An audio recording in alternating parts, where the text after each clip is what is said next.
we go. Welcome to Arise and Shine. Good morning, with Jeanette and Sandy. it's a little quiet again. I don't know. No, I There don't you know go. what's going And on. now you got it. Okay. Yeah. Okay. I'll just stay up here. Okay. Good morning, everybody. How are you?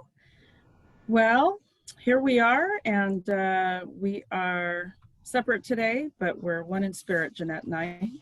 I get the sniffles, and I'm blaming it on Greg because he's got vertigo, so I know he's got a head cold. Just saying. Well, so how is everyone? And we are embarking on a new study today of two women. And I'm going to be talking about Miriam today, and Jeanette's going to be talking about Huldah. So I don't know how many of you studied her, but I'm really excited about hearing about her. And I know all of you have probably heard about Miriam, of course. I hope so. But how many of you have in-depth studied about her? So we're going to go ahead and break this up, and hopefully you can find something maybe that you've never heard before. So we did talk sort of about Miriam last week, and let me talk about the where we're going to be starting in. So if we could go back to Exodus, you guys, and just real quick, because we already sort of talked about it last week inadvertently when we were talking about Jochebed, who was Miriam's mom.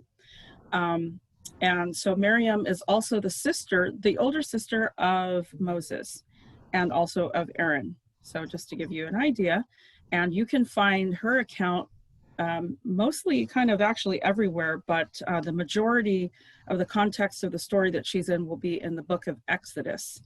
So Exodus 15, 20, 21, and then we'll go to Numbers after that.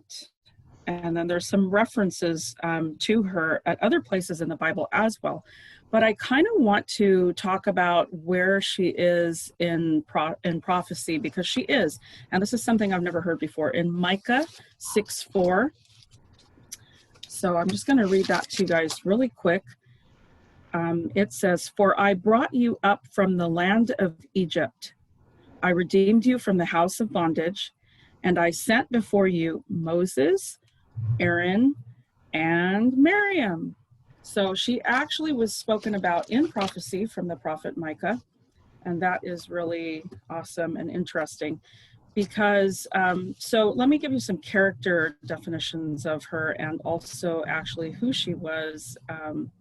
She was, this commentary says that she was a, kind of like about, and she was about her people. So it made her national. She also was patriotic for what she was doing for her people. She was courageous. She was she had fearlessness and self-possession, poise, intelligence, and finesse. Rare. Yeah, those are the good things. She does end up it's kind of strange though, how it's kind of sad actually what happens in the end, but we'll get to that. Anyway, so Miriam comes on the scene originally, as we spoke about last week, when Jochebed had to, or put her baby, who was Moses, into the Nile River.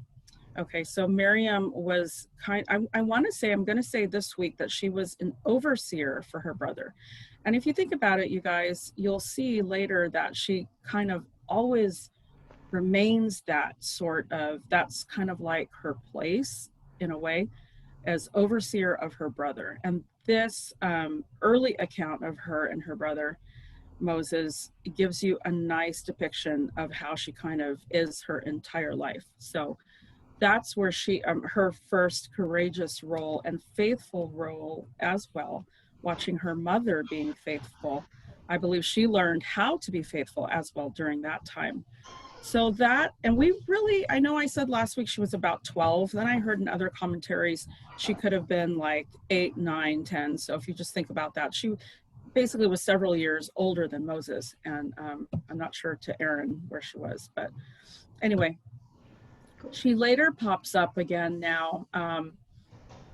So she was also a prophetess, you guys. She later pops up. Her greatest role, probably besides that, is when she helps to lead the people, her people, through the Red Sea. So that account, I believe, would be also in Exodus. Sorry. So when the Red Sea is divided, she appears, and she tells the people. So her and Aaron both. And by the way, the 3 siblings are used very mightily at this time to take the people across the sea. So after that is done, she also has a song. So in Exodus 15, then Moses and the children of Israel sang this song to the Lord and spoke, saying, and if you have the time to read her song, that song actually is beautiful. It reminds me of Mary's Magnificat and also Hannah. So that's in Exodus 15 if you guys have a chance to read that. But then it says, it refers to her in Exodus 15:20, by now, Miriam the prophetess. She takes a timbrel in her hand. All of the women follow her. So now she becomes the leader, it infers, of the Hebrew women. So she has great respect, and she's able to command the people, basically. So all the women follow her with timbrels also. They all run out there. Miriam answers them, sing to the Lord, for he has triumphed gloriously. The horse and its rider he has thrown into the sea. So she has this awesome song. It's actually, and then she goes into account as being the first worship singer, basically. Isn't that pretty cool? So I think that's neat. Yeah. So now she is involved in leading her people. This is going pretty fast, Jeanette. That's okay. That's okay. But yeah, so she's definitely a commanding figure, you guys, at this point, a prophetess, a singer. She exhorts and exalts the Lord. What else? So then she kind of like disappears again. So the third scene that she pops up in, okay, is a contrast to everything she's done in the past. Okay. So it's kind of a dramatic scene in her life. No longer, it says, does she stand on the summit as she did in her triumphant hour. So now, I don't want to say her triumphant hour has passed, but it has probably passed. What do you think happened? Well, she's still exalted, but no, so I want to say maybe jealousy, maybe bitterness, maybe, I've done this for a really long time. I know what I'm doing. How many times do we get like that? I've done this for a really long time. I know what I'm doing. Moses actually, so remember Moses marries originally, when he stays in Midian, that's when he meets Zipporah, and they get married. We're not sure if he actually marries someone else. This is many, many years later, of course. Yeah, I think it's mentioned, his second wife somewhere. I can't remember. Was an Ethiopian. Oh. So, a Cushite. So Miriam and Aaron actually get upset at Moses about that. So they become a little, I think this is what happened. It seems to point that way. Is that when she gets leprosy? Is that when? Exactly, yes. That happens because, so we're wondering what's the event that happens up to that. And I think that's what happened, is that, because they're a very proud people. They're obviously, they know they're the chosen people of God. They know they're not supposed to go outside really of their own race and mix like that. And so he does. I don't know if he just gets with this woman, or like I said, if he gets married and they actually say something. And it's inferred that Miriam's actually leads the charge on that because she's the older sister, and she says something and Aaron kind of sides with her. But Miriam's the one that gets the leprosy. So she says to her brother, or she says to herself, murmuring, it says, we hear her murmuring, hath the Lord indeed spoken only by Moses? Hath he not spoken also by us, she says. So she gets maybe Aaron to think of it, but also the Lord, it says, and the Lord heard it. And of course the Lord would hear it. The Lord hears everything. Yeah. So that's in Numbers 12:2, you guys. And that is really, it's a delineation of this, of of the envious, bitter side of Miriam's character. Okay, following so soon after the courageous, inspiring scene of her who had sung to God so joyfully. We have one of the most perfect examples. Now, this, I don't know. Okay, it says examples of women's mixed nature of good and evil, but I'm going to argue because obviously men have that same mixed nature of good and evil. We can think Yeah. of David, we can think of many, many Yeah, and men. I think So, you're right. I think it's that pride thing because in mine a lot of pride is shown, and I think it happens with folks with zeal. And Miriam had a lot of zeal for her little brother, for Moses, right? and it's true, the siblings, I mean, they did lead together, but Moses was the head, and obviously God had ordained Moses to be the head. So maybe Miriam went so far as even, God, only God knows the thoughts in her hearts, even though she said that.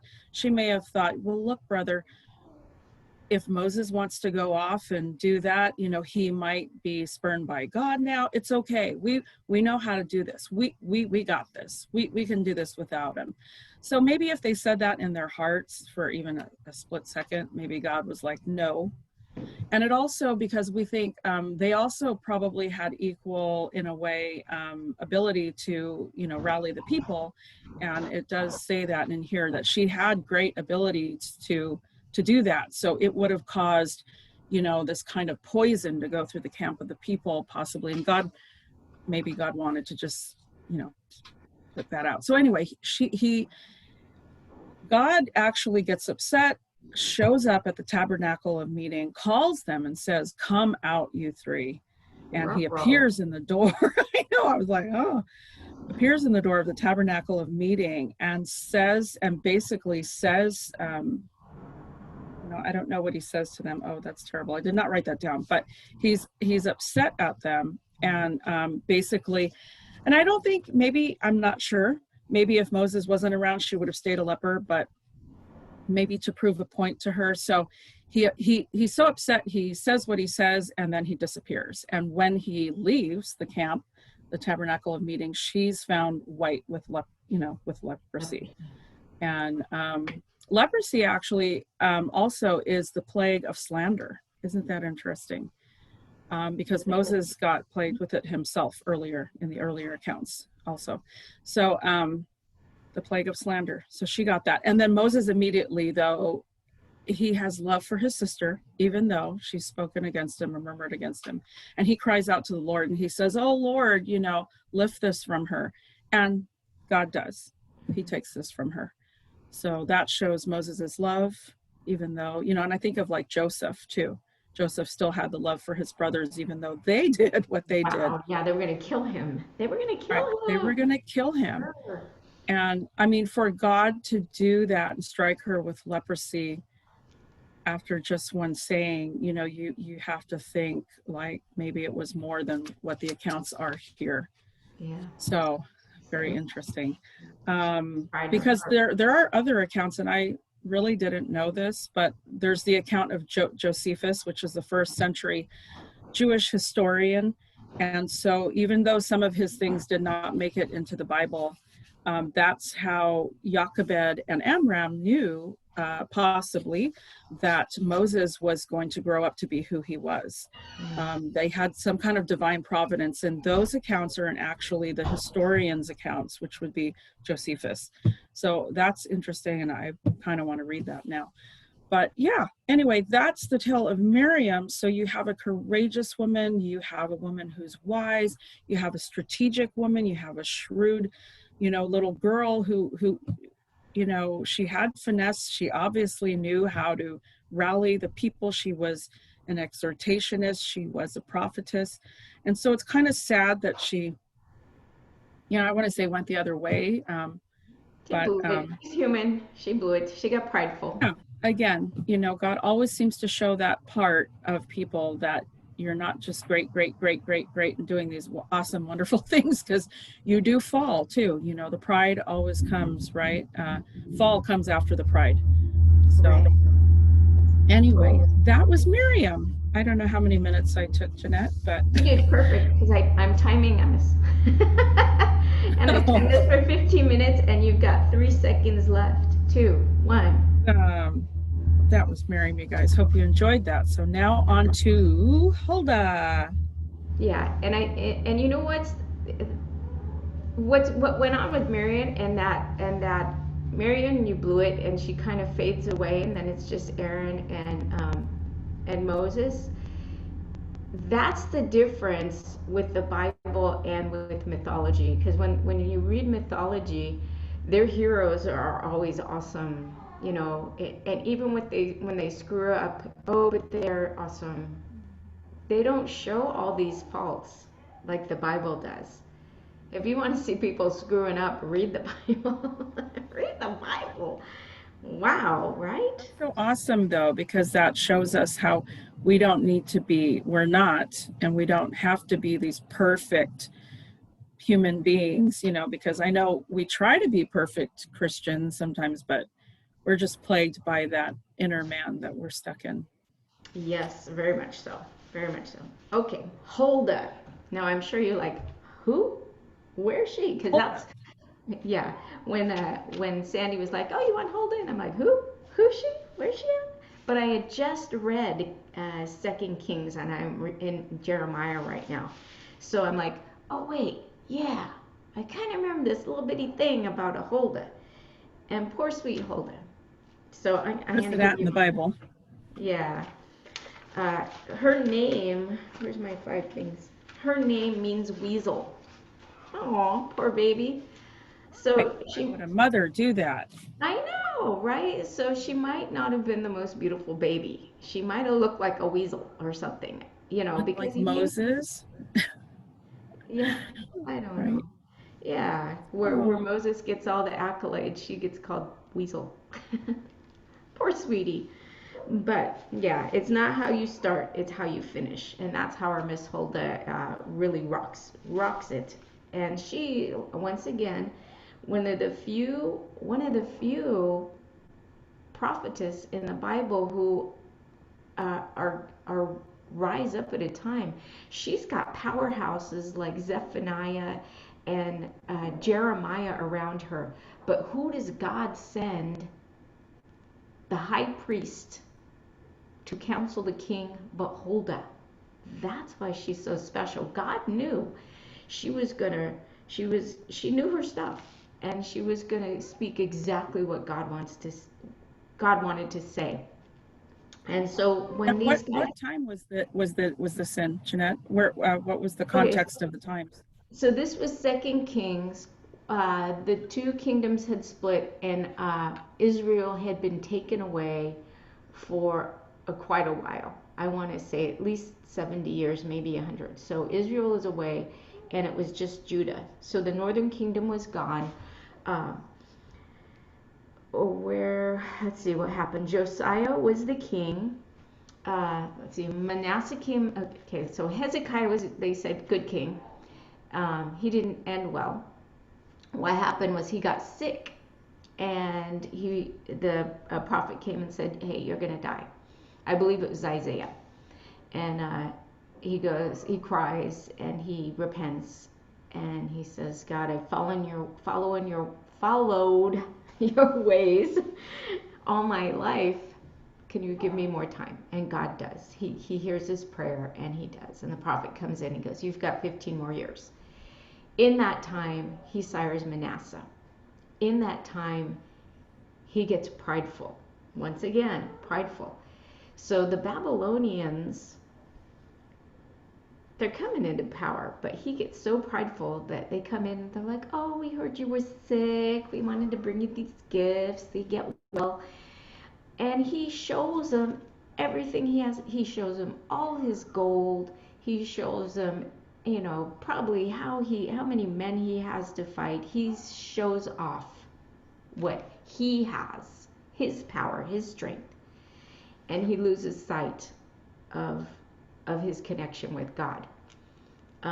He did do some cleaning up of the false idols in Judah, but you'll find out he didn't do all of it. And his son comes in 15 years later, and he becomes the king. And Manasseh's the evil king. so evil that he takes Isaiah, the prophet, and he kills him in front of everybody. I don't know if you ever saw the William Wallace movie where they basically gut him in front of the people and like take out his guts and his man parts. And so he did that to Braveheart. Isaiah. Was it Braveheart? It was one of those. William Wallace, Braveheart, one of those. Anyway, they end not well. they end being killed in front of the people. And Manasseh does this. Manasseh also erects, what is his name? Topeth, Topeth up. So they can go to this little valley of Topeth or something like that. And there's this god which has fire all about him, and he has these hands spread out like this. And he took his own son. They put their children on here. So basically, abortion. You can kill your children in honor of worshiping this god, right? Very bad. And God says through Isaiah and through Jeremiah, I never asked you to kill your kids for me. That's something that's disgusting. God says that through the prophets. And he's like, I would never ask for you to kill your children. And so he does that. Manasseh's a bad guy. Huldah has to live through this 55 years of this bad king. And so what happens, he also, Manasseh gets rid of all the Bibles he can. He sets up these idols in the temple for people to worship instead of God. They're all over the place, all these different idols. Whatever you want, you can pray to. And then in the temple, it's no longer the worship that we know. And there's no Passover. No Passover. And Passover is a big deal because what is it saying? It's the blood shed. So we have redemption, and that God reestablishes that relationship, and he gets rid of that. But guess what happens? He dies, and I don't know if it's Josiah's his grandson or his son, but he comes close after Manasseh, and he, I think there's a couple other kings, but anyway, Josiah comes up. He does a couple things. First, he starts rebuilding the temple. So he's a very good king from the start, and he's very zealous about wanting to be a good king. In the temple, the high priest goes, look what I found, a Bible. Who knew?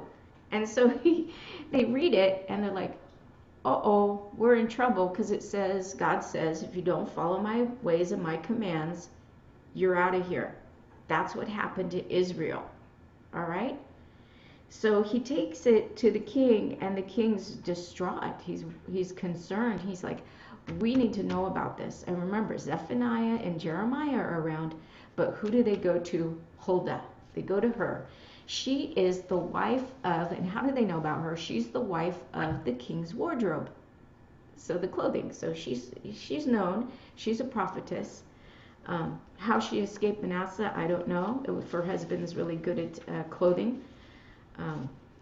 But somehow she does. And she says, basically, what's written in this book, yeah, you're going to die. Judah's going to be wiped out because we haven't been following it. And we're done. We're out of here. And the king, before he even sent them, he was so distraught, he tore his clothing. So, which means he's deep distress. It's deep sorrow, meaningful sorrow. And she says, God tells her that he will spare Judah because of Josiah. But know this, Josiah's the good king. Judah, the people in Judah, they don't have the same heart as this king, because 30 years after this is when they go to Babylon, because they revert to their old ways.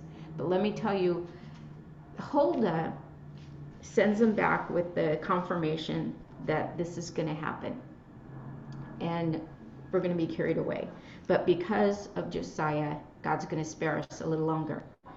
And Josiah going, okay, I'm going to make sure that we're doing all the right things. So he does so many incredible things. He returns to the Word. So he reads the Bible. He not only reads the Bible himself and his leaders, he goes and he invites everybody to the temple. He cleans up the temple. There's no more idols in there. He stands and he reads all 5 books to the people. You know how hard it is for pastor to get through a few passages for us?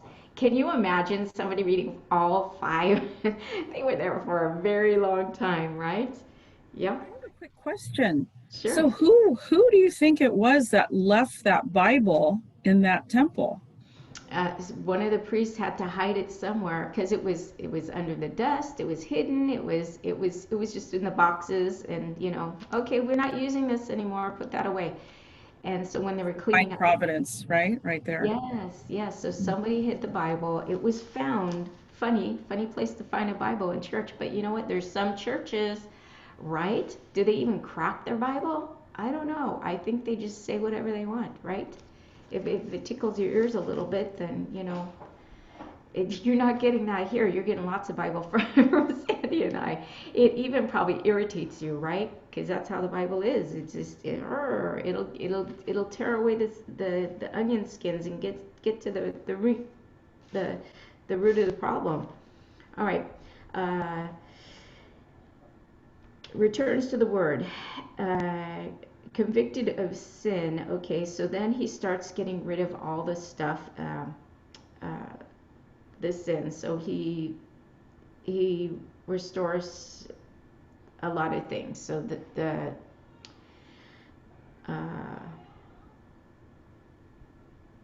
so Josiah is convicted of sin personally, and he tells the people return to the Word, puts away idolatry, gets rid of the idols. He gets rid of this towpath thing. He not only gets rid of them, he burns them. And then he takes the ashes away because he knows the people might go back to those ashes, right? They would go back to those ashes. So he takes them out to Bethel, to Israel. And he even defiles finally, Jeroboam put up these calves so the people of Israel wouldn't go back to Judah. He gets rid of those calves. He was prophesied about like 300 to 400 years beforehand that he would do what he does. His name was specifically said, Josiah will destroy this altar where this calf was. And he does. He breaks the altar. He takes bones from a cemetery and puts it on, because in the Jewish culture, they won't go where the cemetery is. They're not going to do anything there. It's like desecrated. He does this, and then he's like, whose grave is that? And they go, oh, that's the man of God who prophesied exactly what you're doing. He's all, leave it alone. Leave it alone. So Josiah is super zealous. He's like, if there's a remnant in Israel, they're going to know the true God again. That's how pure and good his heart is. And he's even credited for that there was no other king since, it says Solomon, but I think it also says David, because Solomon, he actually, talk about removing idolatry. All the other good kings did good-ish. They did God-ish. He destroyed the temples of Solomon, the altars of Solomon to the other gods. No other king had done that.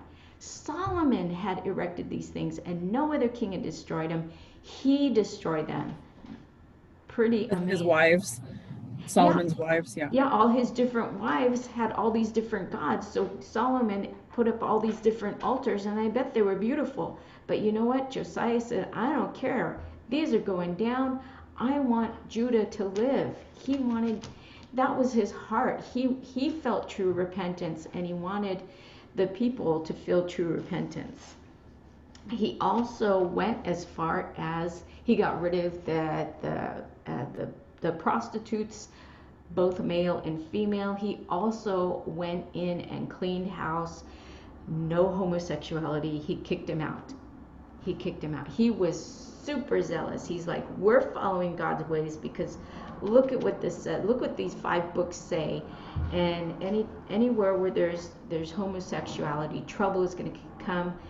Benjamin, the tribe of Benjamin almost got wiped out. Oops, I gotta finish because because of this. So Huldah, in her goodness, led this incredible zeal in this king. She led a revival, an incredible, pure revival. Now I'll finish with what happens to Josiah because of his zeal.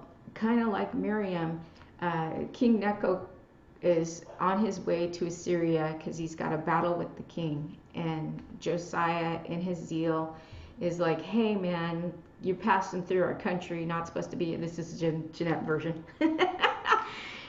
And Necho says, you know what? No, God has sent me. I've got an appointment with Assyria. Don't bother me. I'm on my way. But Josiah intercepts him. He even hides himself. He just looks like a regular foot soldier, but an arrow comes and kills him, and he dies. And so this is kind of a warning for us to know, especially you zealous people, our zealous people, you gotta know when it's not your circus and not your monkeys, right?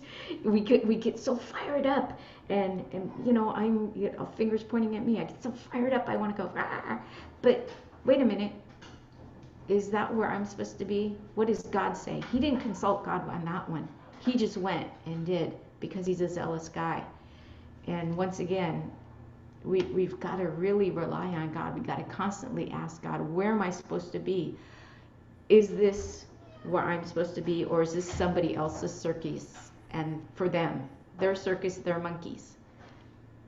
So that's where Miss Holden takes us to. Sorry, Zenny's making noise. Yeah. She brought about revival. My time's up. I need to finish. Okay. Check her out. She's in here. I forgot to tell you where she's at. She's in 2 places. 2 Kings 22, 14 through 20, and 2 Chronicles 34, 22 through 33. Check her out. She's got a little bit of saying, but she leads a revival just because she's true. She's true to God in the midst of all those, you know, like Shazam prophets. Zephaniah killed by the next king. Killed by the next king because he prophesies against him. He runs off to Egypt. That king goes to Egypt, extracts him, and then takes him back and kills him. 30 years later, Judah's gone, taken to Babylon. Huldah knew it. But thank God for Josiah. That's it. I'm done. For real this time. Anything, Sandy? Thank you. I know. I just kind of, you know, back to the woman thing, because I think I realized that, you know, God uses, again, I know I've said it before, God uses women in key, it seems like, the pattern spin. And though there's no pattern for God, it just seems, looks like key events, God uses women very powerful ways. And that can be, you know, but then I guess I look at Eve too, definitely, you know, the fall of man did come through a woman. So he was yeah, right there he was right there with her. He could have changed it. yeah, Adam he was right there with standing her. right next to her. But yeah, she was totally snookered in by Satan. And we do know that there are Come a little closer. we do know that there have been other kingdoms, you know, probably outside of the Bible too, that have been fallen by women. So, you know, just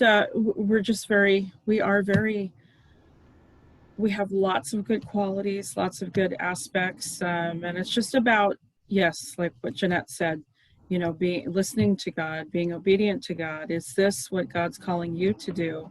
Right.